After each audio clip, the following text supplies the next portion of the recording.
The person I sleep next to is becoming a stranger.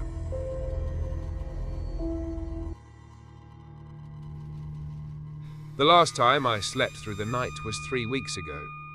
Now, sleep isn't a state of rest, it's a holding pattern. I just lie there, perfectly still, listening to the sounds of the house settle, waiting for the one sound that means I've lost her again. The whisper, soft click of the bedroom window latch. It always happens around 3 in the morning. The warmth beside me evaporates, replaced by a pocket of cold that seeps into my side of the bed. I'll open my eyes to a sliver, just enough to see her silhouette moving against the faint city glow from outside. She moves with a liquid grace that's become entirely new, entirely unsettling. And then she's gone, out the window and into the dark. She always comes back just before dawn. The first time, the smell hit me before I even saw her. It was the scent of a deep, damp forest after a heavy rain-rich soil, crushed pine needles and wet bark. But underneath it, something else. Something sharp and coppery, like an old penny held on the tongue. And smoke. Not the clean scent of a campfire, but the acrid smell of something green and living being burned. I wanted to ask. I wanted to scream. But when I looked at her, standing there with leaves tangled in her hair and a wild, vacant look in her eyes, the words turned to ash in my mouth. This isn't the woman I fell in love with. Not anymore.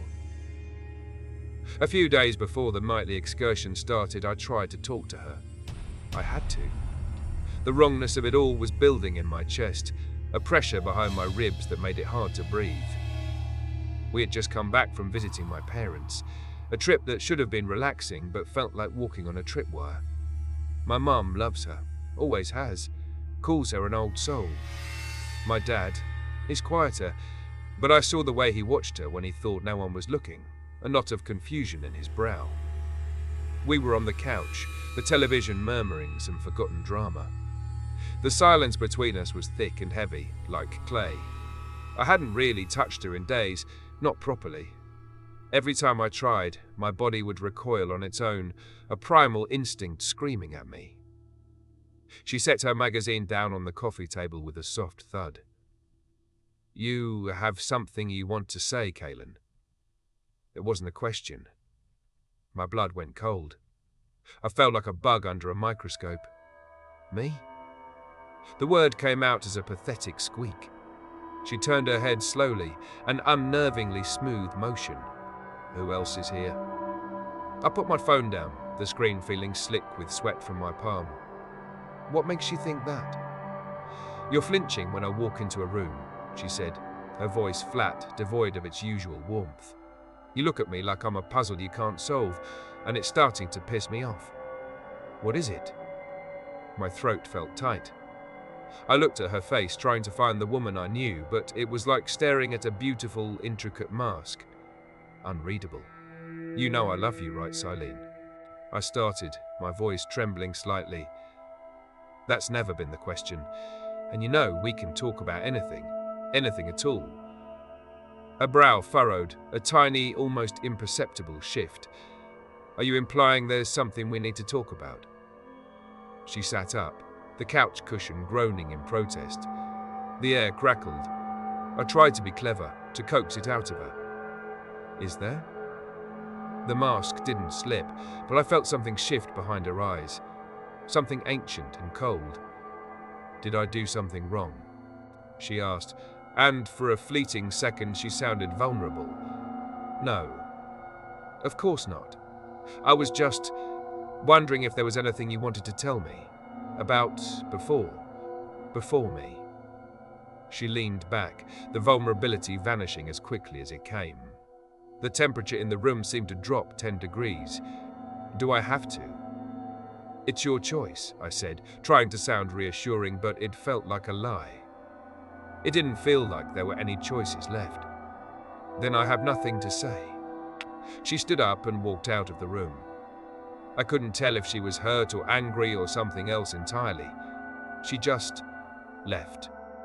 A void where she had been. And in that void, the question started to fester. That was when the real changes began. The most jarring one.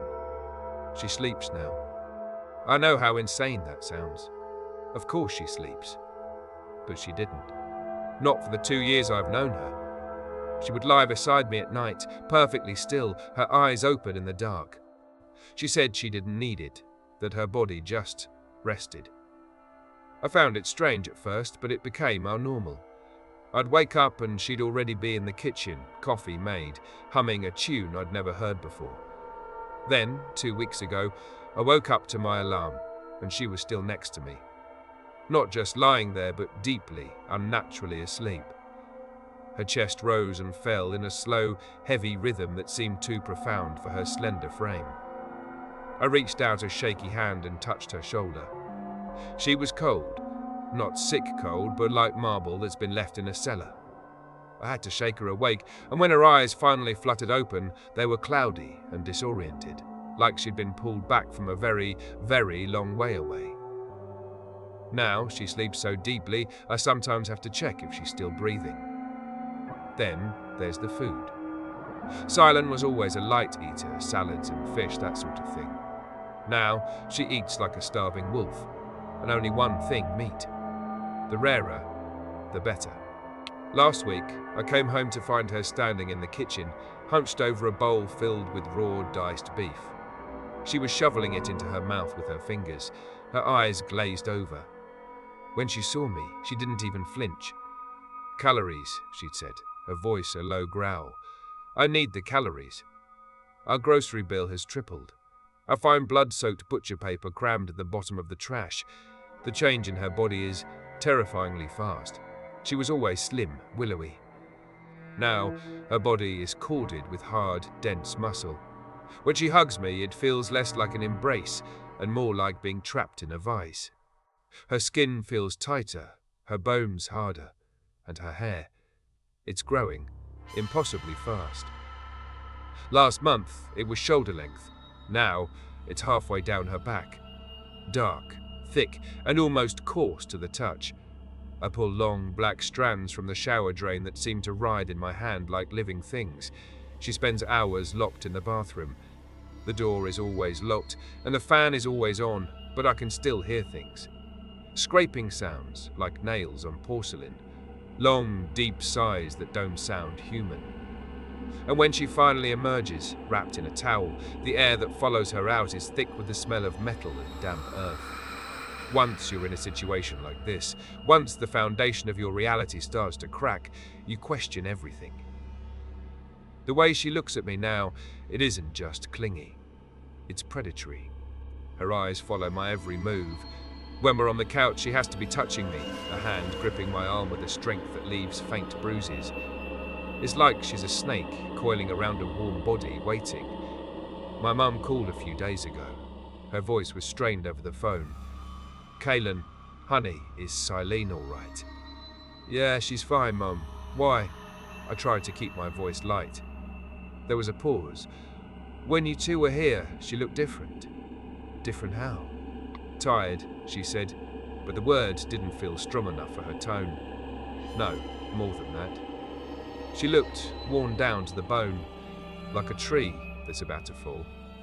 I saw it in her eyes, Kaylin. They were so dark. Are you fighting?" The ridiculousness of it almost made me laugh. "No, Mum, we're not fighting. She's just going through something. It'll pass." "Well, you tell her to get some rest," she said, her voice softening. But the worry was still there, a sharp edge under her words. "She looks like she was carrying the weight of the world." So that's what I've been doing. I don't wake her up anymore. I let her sleep in, sometimes until noon. I tiptoe around the apartment, making my coffee in silence, afraid to break the unnatural spell that holds her. This morning, she finally came downstairs just as I was getting ready to leave for work. She looked ravaged. Her dark hair was a tangled mess, her face was pale, and the circles under her eyes were like deep purple bruises. She moved stiffly, like every joint ached. She came up behind me and wrapped her arms around my waist, burying her face in my back. Her body was trembling slightly. Her grip was desperate.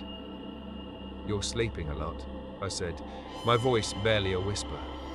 I felt her press her face harder against my shirt. Her voice was muffled, thick with an exhaustion that sounded ancient. "I can't wait until this month is done." The words hung in the air between us, cold and heavy. "This month?" I asked, turning in her arms to face her. "What happens this month?" She pulled away, her eyes wide with something I couldn't decipher. Fear? Regret? She wouldn't meet my gaze. She just turned and walked toward the kitchen, her shoulders slumped. It's nothing." But it isn't nothing. I can feel it in the air. A clock is ticking down. Something is coming to an end. Or maybe something is about to begin. And I'm terrified that when this month is over, the woman I love won't be here at all. Only the thing that's been wearing her skin will be left.